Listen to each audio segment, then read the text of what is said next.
Hi everyone, it's me, Arielle, and it's Wednesday Warriors, and this week I'm going to be talking about some more recovery questions. What was the most challenging thing about recovery for you is the first question. What did you have to overcome? What are things you had to accept about yourself in order to recover? What strengths did you realize you had, and how did you use your unique strengths to move forward? How did you overcome certain roadblocks in recovery? What did you learn about yourself when recovering? What could you say to viewers to help them overcome their challenges and accept themselves? I'm really going to focus on the last questions, as usual, about what you can do to overcome challenges and accept yourselves. I really like my videos to be about you and not so much about me.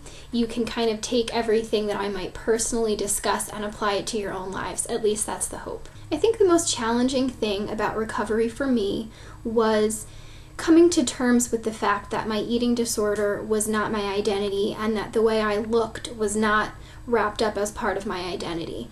That was probably the biggest thing, although there were lots of other big things in recovery, in coming to terms with the root of some of my personal issues.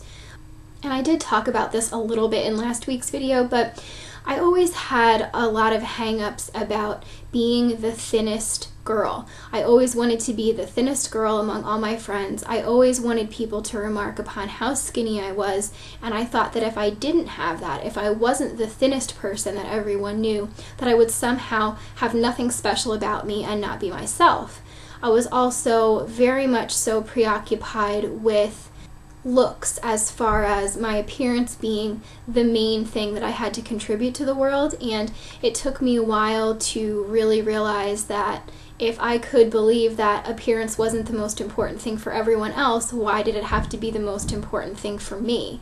And in talking about appearance, it was pretty much based upon people mostly commenting about my looks, whether it be my face or my body size. So I really had to realize that I had a lot of attributes that were great and that people could like me for that didn't have anything to do with what I looked like on the outside. Sort of wrapped up in that, but to a lesser level, another really big thing that I had as a challenge in my recovery was being a people pleaser. Things always seemed to be about what other people thought, what other people would do, what other people would say. It was always about other people, and I was so preoccupied with what other people might think or say or do that I couldn't really live my life, and I certainly couldn't live my life happily, and I wasn't free. I really needed to break free from that in order to appreciate myself and in order to live without that heavy weight on my shoulders all the time. As far as things that I had to overcome, I had to overcome what I always jokingly call daddy issues. I had to overcome a lot of stuff with that. And I also had to overcome bullying from when I was in middle school. Obviously, a lot of the time when I was recovering from my eating disorder was when I was much older than middle school age, but I still had never really dealt with the fact that that had not necessarily contributed, but really had affected me in so many detrimental ways, and it happened at such a point in my development that it really messed me up for a while, and I had to come to terms with that, and I would say that that was a main thing I had to overcome too. I had to overcome relationship issues. I was in a relationship for about 6 years with a boyfriend, and it wasn't necessarily that it was an unhealthy relationship, but there were definitely unhealthy aspects to it, and there were a lot of things wrapped up in that relationship that were in turn wrapped up in my eating disorder and vice versa, and it just wasn't something that was beneficial, and it did take me a really long time to realize that. I had to overcome being a perfectionist. I would say that I'm still a perfectionist in a lot of ways, but I don't ever take it to an unhealthy level. I mean, I'm definitely a perfectionist when it comes to work performance or graduate school work now that I'm back in school, things like that.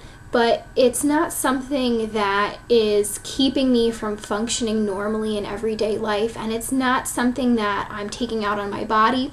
And my perfectionism now has nothing to do with appearance or weight or the drive to be something, like the drive to be thinner. I think in a lot of respects, perfectionism is a personality trait, so there's only so much that we can change about being a perfectionist. in a lot of ways I feel like I was born that way, that it's part of my personality. So I can't erase being a perfectionist altogether, but I can know what's healthy and what's not healthy. And I can also now recognize that perfect doesn't really exist in any way, shape, or form, even when I'm applying it to work ethic or schoolwork or something that I'm doing in my everyday life that has nothing to do with physical appearance. Some things that I had to accept about myself while in recovery was that I am human. A lot of the time I felt like I had to put on a happy face or smile all the time. And even if I didn't feel like I had to do that, I felt like that was the best way to cope in order to show that I was as normal as everyone else, or as normal as everyone else wanted me to be. So I think that I had to accept that I could be sad and I could be miserable. And in recognizing those things, I could say that I didn't want to be and I wanted to change, but it was okay if I acted human and showed my vulnerable side. I had to accept that I have a woman's body if I really let my body do what it wants to do and be what it wants to be.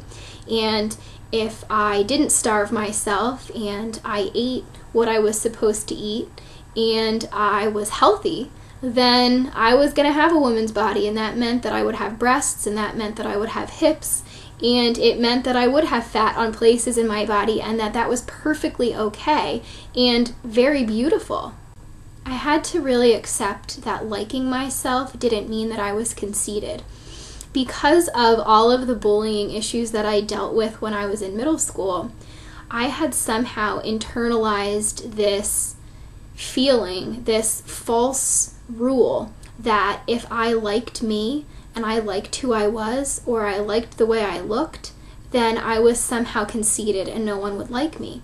So I had sort of transformed into someone who hated herself, and I felt that that was the safest way to be, because at least if I hated myself, other people would still be free to like me.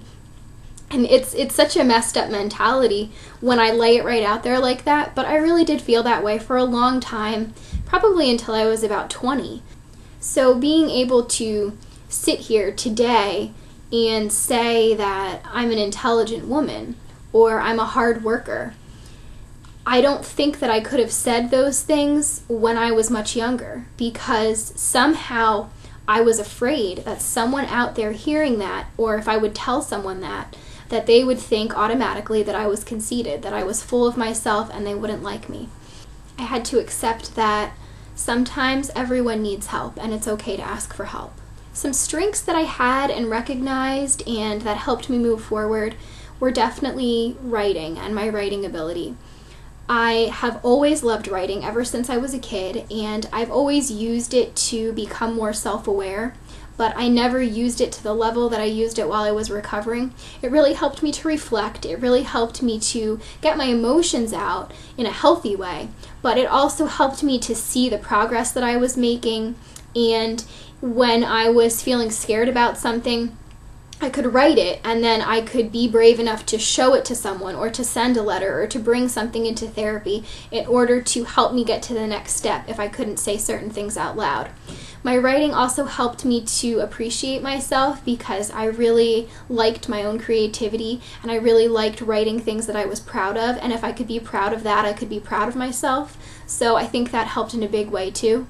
I definitely recognized that I had strengths in helping others, but I knew that I wouldn't really be able to help others until I helped myself completely, and I didn't want to be someone who was not practicing what I preached. So even though I wanted to help other people, there was a time when I really wasn't in the right place to help people. So I worked really hard to help myself and make sure that I was completely recovered for quite a while before I started to sort of pay it forward. I've talked about this before, but one of the roadblocks that I had, obviously being that appearance or weight or size or whatever was part of my identity, I overcame that in part by embracing feminism, and I did get a degree in women's studies in addition to my degree in English. And I'm not suggesting that everyone go out and get a degree in women's studies or change your major if it's something else, but I think learning about how strong women can be and how we can appreciate things about ourselves as a whole collectively, whether it be historically or as a nation or just as individuals, whether it be in a health respect with the human body, whatever it might be. I think it's just something that we owe at least a few minutes to really come to terms with the fact that being a woman isn't as horrible as society has made it seem, or we're not second-class citizens as society would like us to believe. I also used to take a lot of self-portraits of myself. I think that it really helped me to appreciate my beauty and like myself more by being creative with seeing myself through a lens. And it also helped to change the skewed perception that I had. I used to really have a skewed sense of self where when I would look in the mirror, I would see fat that wasn't there, or I would see that I was ugly but really I wasn't. And I think by taking countless photos and really looking for things to appreciate instead of looking for things to pick on helped me. So when I would take pictures of myself, I would be looking not for the best angle to make me look thinner or cuter or something like that. I would be trying to really capture the beauty that was there. And then when I would take the picture, the challenge was then to look at all the things that I liked about it and really appreciate it and really tell myself all of the beautiful things that I saw instead of nitpicking and saying, that it didn't look good enough or this was this or that was that. I know a lot of the time that self-portraits can be taken as vain if you're taking photos of yourself all the time, but for me it was really an exercise in self-love. And I think without doing that for as long as I did, I wouldn't have grown to appreciate myself as much as I do. For me, it had always been so much easier to appreciate things in other people and see their beauty and their goodness and how wonderful they were, but I could never apply it to me. So that seemed to be something that really worked and really fostered creativity. Something I learned about myself while in recovery was that I have it in me to be a leader. I always used to be quiet and shy and someone who would sort of hang back and let other people take charge. But as I became more fully myself, I realized that I had sort of been hiding in a shell, and that the shell wasn't the real me. The real me was a leader, and the real me was someone who could go out there and talk and present and speak and get other people excited about things and show a positive attitude and be a leader in so many different ways. And the much younger me would have thought that being a leader was scary and something that I could never do. But now that I am back to my real self and I've embraced it, it's funny how natural all of that comes to me and how good it feels and how comfortable I feel with it. So that's really a big thing that I learned. And I think the most telling thing about that is that all the people who know me now or who have met me in the last 5 or 6 or 7 or however many years, they have only known the recovered person. So they think that I am a natural born leader and that I am someone who is enthusiastic and take charge because they never knew the person who I used to be. So that's a sort of telling in itself because they would never know that I had ever had an eating disorder, and that just speaks volumes to me, that I'm really and truly free enough that it would never be known unless I told them. So to overcome challenges and accept yourselves, the first thing that you need to do is love yourself. You have to learn to love yourself. And if you're working on it, great, I'm happy for you because you're really in for an excellent treat.